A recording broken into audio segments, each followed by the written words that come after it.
Welcome to the HR Chat podcast, bringing the best of the HR and talent communities to you.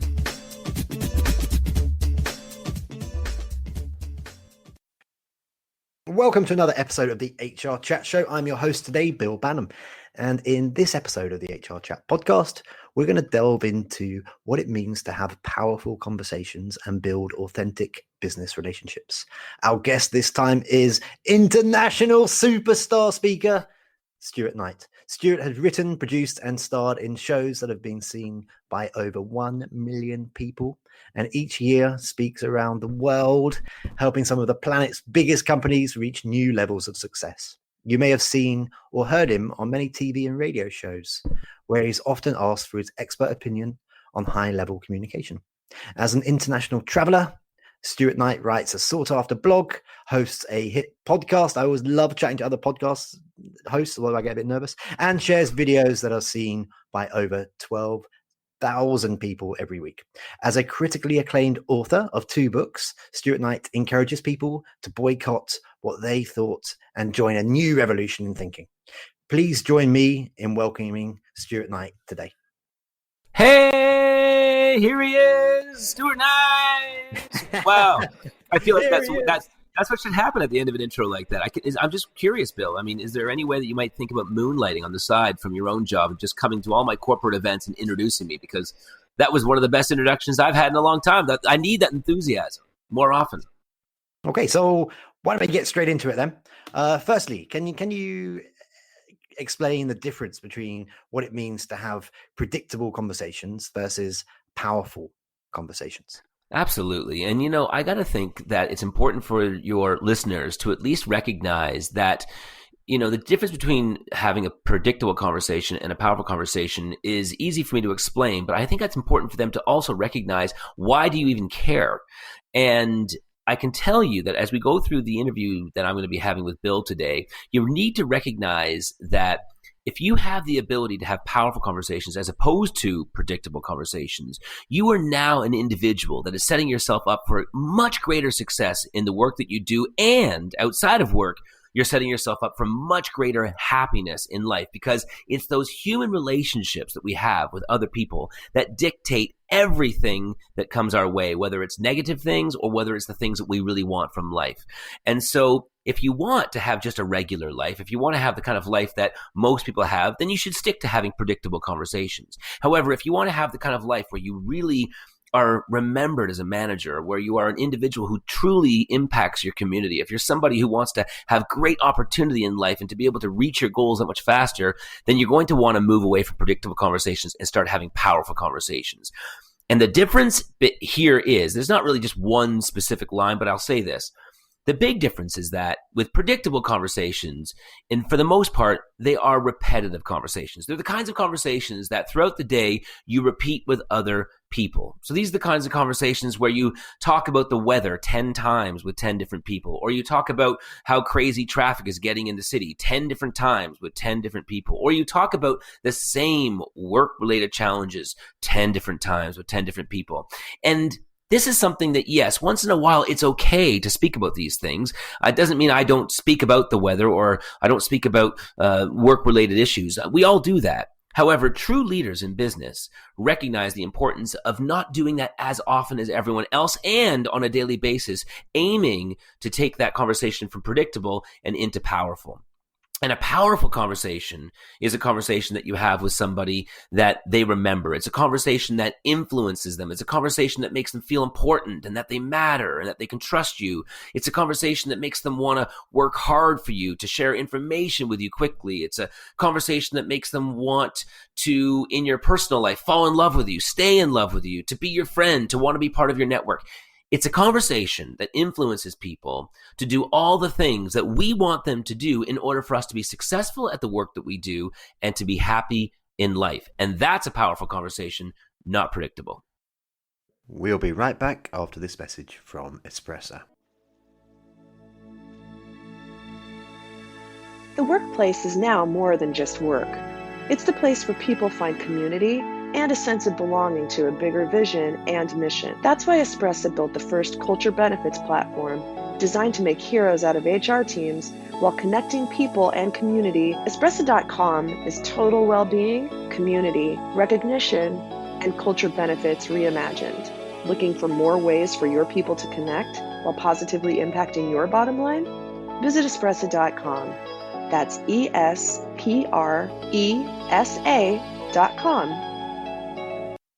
That was the what. Now let's get into the how. But what does it take to go beyond being friendly and instead of being genuinely fascinated by people one does business with on a daily basis? How can we make colleagues feel interesting, important, appreciated, and perhaps most importantly, heard? Right. It goes beyond, and you hit the nail on the head. It goes above and beyond just being friendly. Friendly is something that we all do for the most part. I mean, let's face it, most people are friendly, and we'll ask somebody how their day is going. We'll ask somebody, how was your weekend? Those kinds of nice, friendly questions.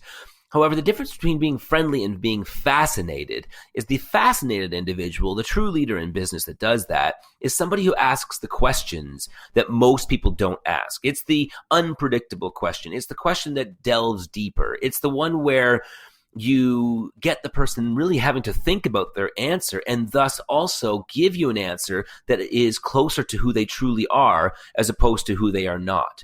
So if I ask you how your weekend is, you might say it was fine. But if I come back and I follow up that question, I say, oh, really? That's great. Well, what would you say was the best part of your weekend? All of a sudden now I'm pushing you to go further closer toward the part of your weekend that was most exciting, the part that meant the most to you. And you might come back and say something like, well, actually, it was interesting. It was my father's 75th birthday. Well, now this means something to you, right? And now because I asked you that question, we can talk about that. I can ask you, oh, really? Well, how was that? And how did your father, react to everybody being there? And what's one of your favorite things about your father if you think about the last 75 years of his life? I mean, now I'm getting into the meaty stuff about who you are. And that is my way of showing you that I'm fascinated by you as a person, as opposed to being just friendly with you as a colleague.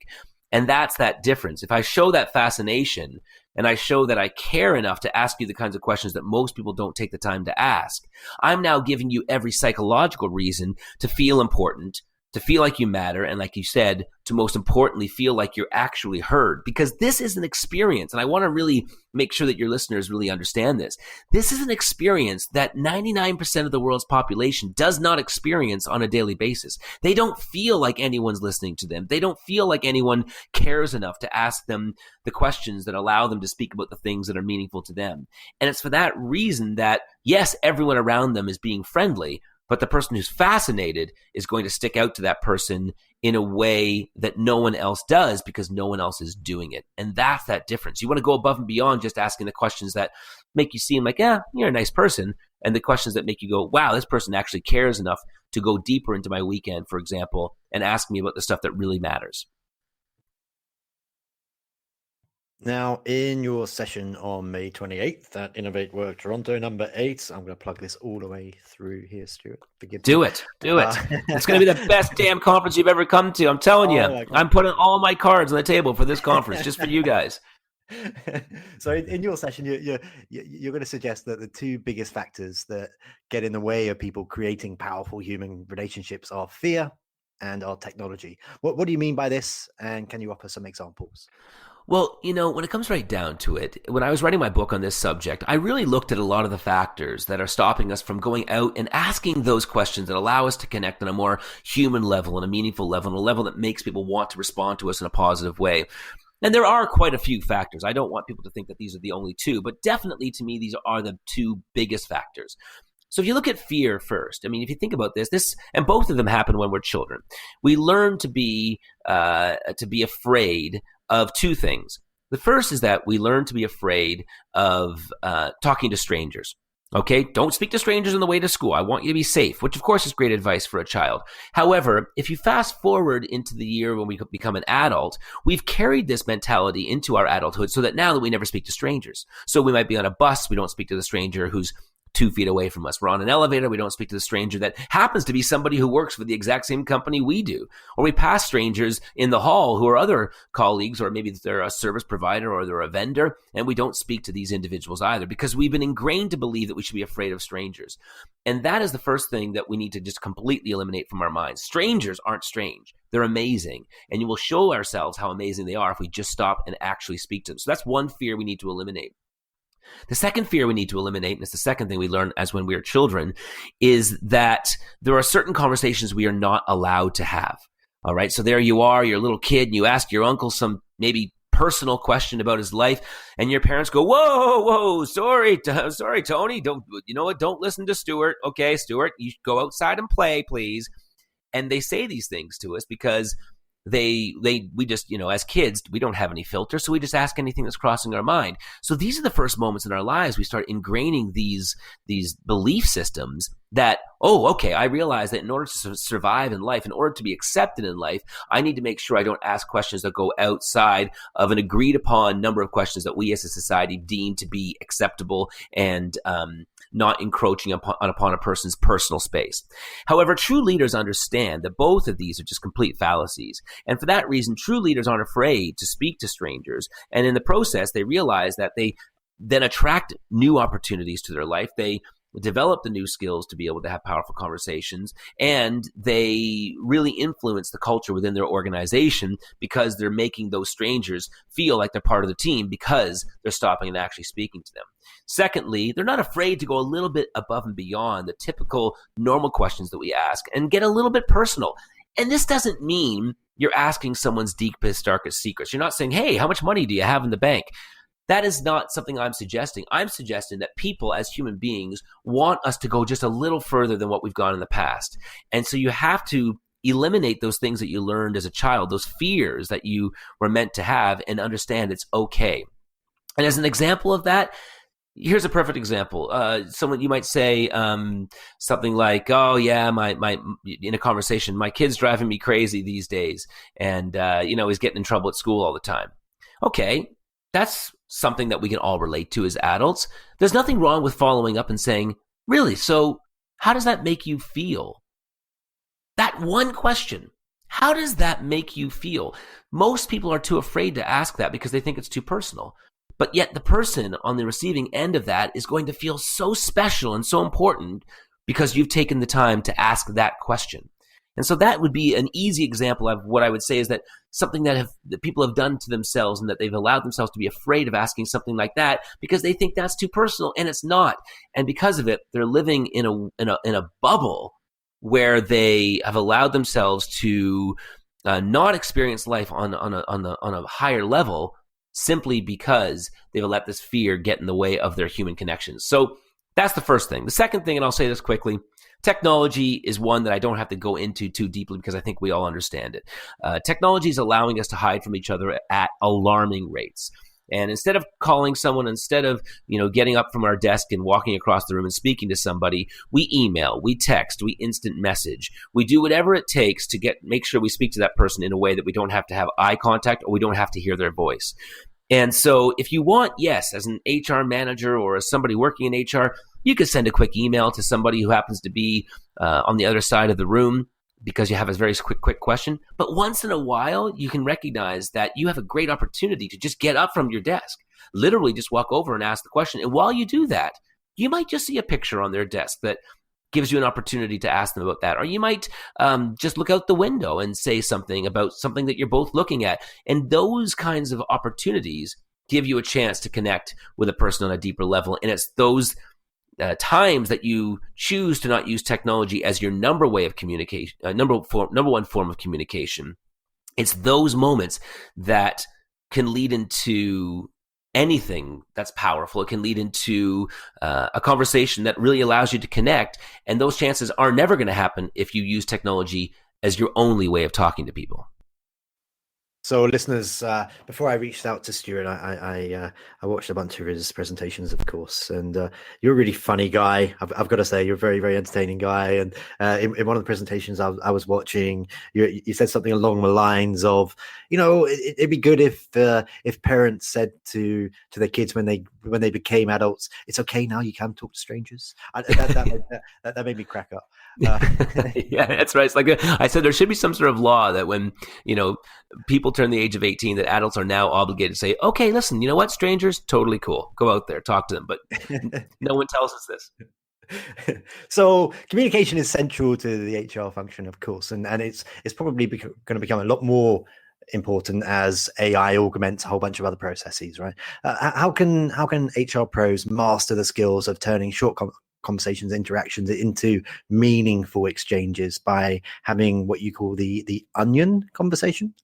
Yeah, the onion conversation is where I get people to think about the idea that every time you're speaking to someone, just imagine that they are an onion, and it's your job to peel the layers of that onion and try to get to the core of who that person is.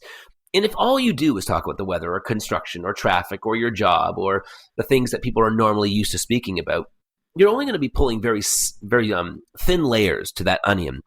But if you ask questions that are deeper, questions that are bigger, questions that really cause a person to think, what you're doing now is you're now deciding to pull very thick layers to that onion, and you increase your chances significantly of getting to the core of who that person is and connecting with them in a way that matters to them.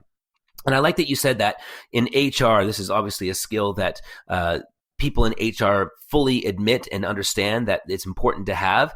And I'm always amazed at how many people in HR that I meet who don't actually have this skill. They recognize it. They've got as far, and then I'll give you credit, and people in HR, you've gone further than most people in business. At least you've recognized that it's important to build these powerful human relationships.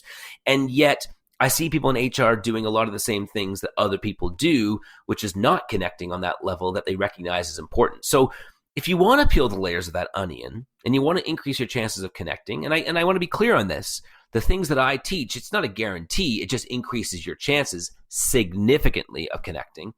What you need to do is you need to ask, when I talk about the onion conversation, I call it good questions on the answer. So if I say to you, how was your weekend? And you say, oh, it was busy. And I come back and say something like, oh, that's great. You know what? My weekend was busy too. I'm not asking you a good question on the answer. But if I come back and say, oh, yeah, well, out of all the things that were on your plate, what was the thing that kept you most busy? What I'm doing is I'm asking you a good question on the specific answer that you just gave me.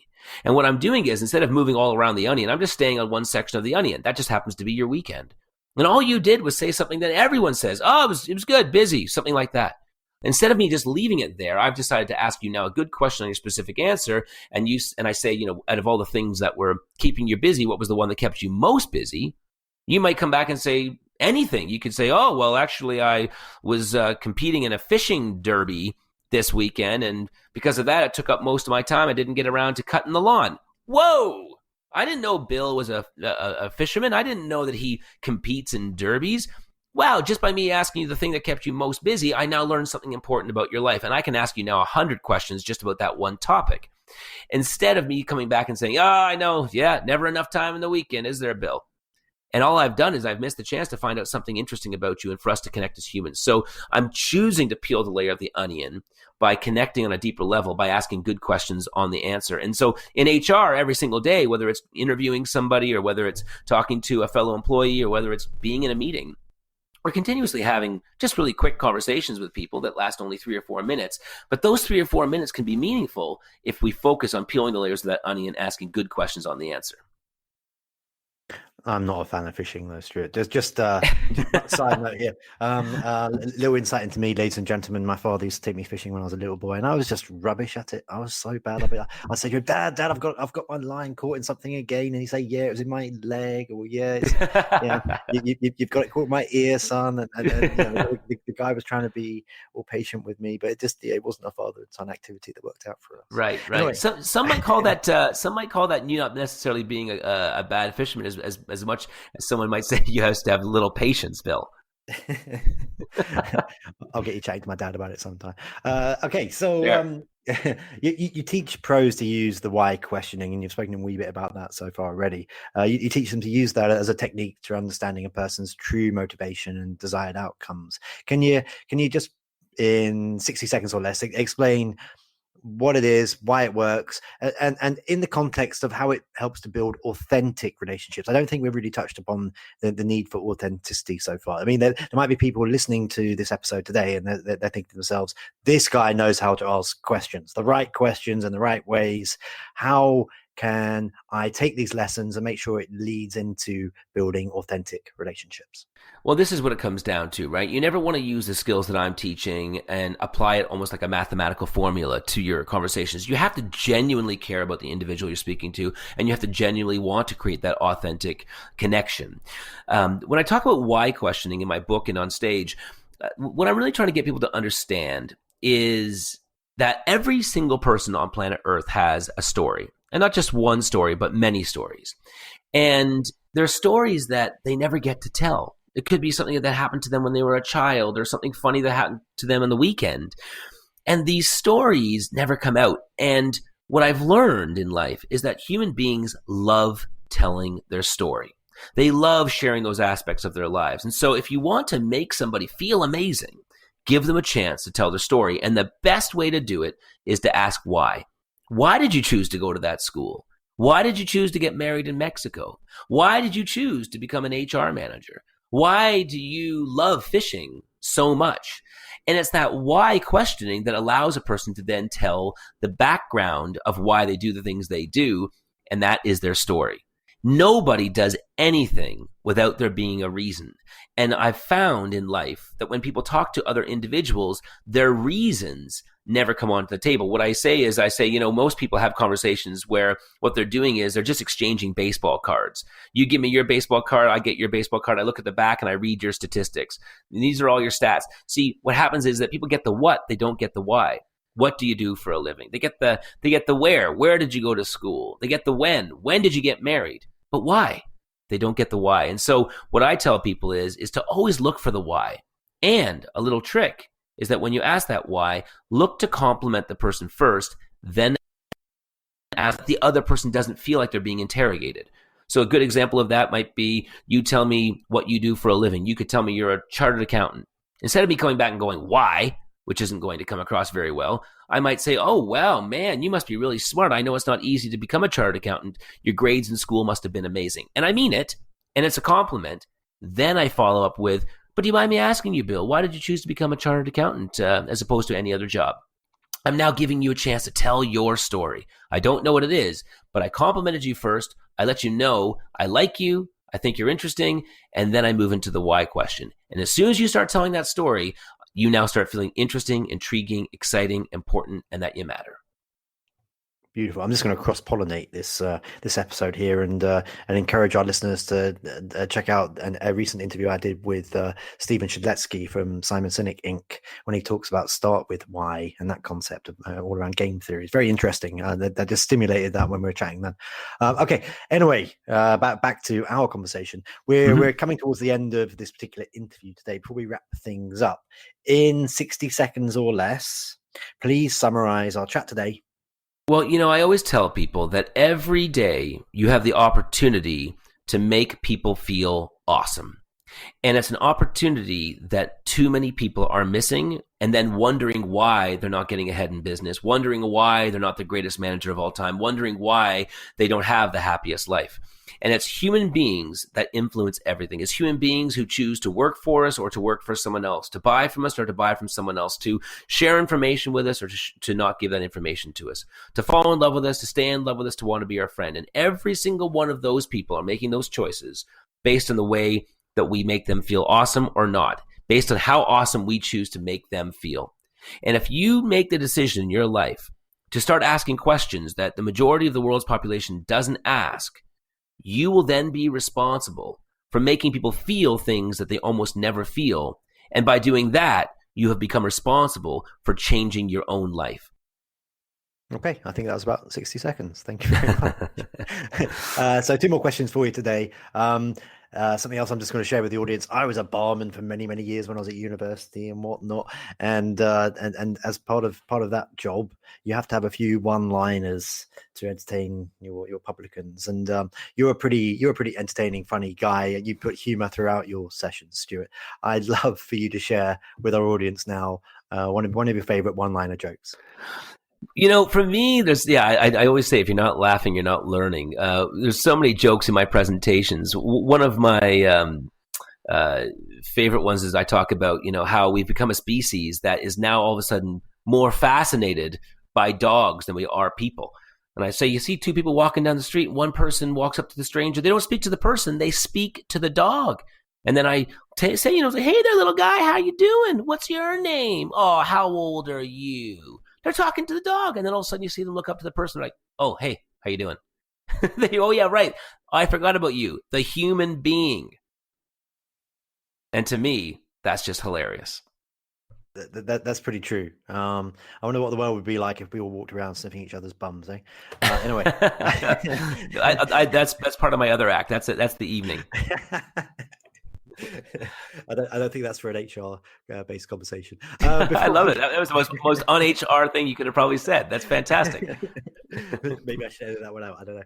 Okay, before we do finish though for today, how can our listeners learn more about you? Are there any other talks that you're doing that you want to highlight? And how can they get a copy of one of your books? You should have asked the Art of Powerful Conversation or The Madness of My Mind. Right. Well, for those of you who want to get into my world, the easiest thing is to go to stuartknight.com. StuartKnight, stuartknight.com. You'll be able to find the book there. You'll be able to find access to my podcast. You'll get access to my weekly newsletter. If you want, actually, every one of you who signs up for my weekly newsletter will actually get a little sneak preview. You will get not even a sneak preview. You'll get a full second copy of my second book, The Madness of My Mind, as a little gift for signing up, and you'll be getting my weekly motivational videos in the process. It's an e-copy. I'm not going to mail it to you. Don't get crazy. I haven't got that much money, but definitely sign up and you will get that. But stuartknight.com, that's the best place to find me. Wonderful. Well, that just leads me to say for today, Stuart Knight, thank you so much for being a guest on this episode of the HR Chat Show. My absolute pleasure. I'm really looking forward to your conference. It sounds like it's going to be a great learning experience for everybody.